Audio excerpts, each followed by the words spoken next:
Hello বন্ধুরা, কেমন আছো সবাই? আশা করি সবাই ভালো আছো। আজকে চলে এসেছি আবারও একটি নতুন রেসিপি, আনারসের চাটনি। প্রথমে আনারসগুলোকে ছোট ছোট করে কেটে তারপর কড়াই গরম হলে এতে অল্প একটু সাদা তেল দিয়ে তা গরম হলে তেজপাতা, শুকনো লঙ্কা, অল্প সর্ষে ফোড়ন দিয়ে দিতে হবে। তারপর কেটে রাখা আনারসগুলো সম্পূর্ণ দিয়ে ভালো করে নাড়াচাড়া করতে হবে।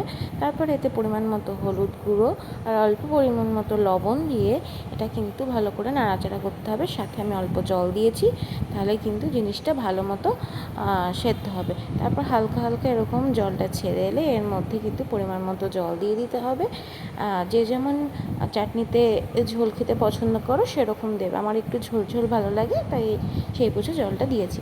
তারপর খানিকক্ষণ গ্যাসে রেখে দিতে হবে মিডিয়াম ফ্লেমে। তারপর ঝোলটা এরকম ফুটে এলে পরিমাণ মতো চিনি দিয়ে দিতে হবে। এটা কিন্তু তোমরা বুঝে দেবে, যে যেমন মিষ্টি খাও কম বেশি করে এদিক ওদিক তোমরা দিতে পারো।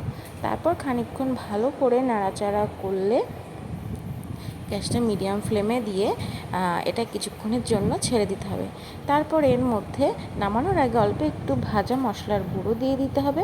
এখানে কিন্তু সব রকম মশলা আগে থেকে ভেজে সেটা ভালো করে মিক্সিতে পেস্ট করে এই মশলাটা বানানো।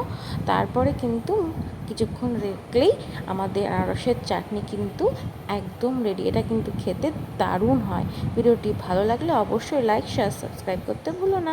টাটা।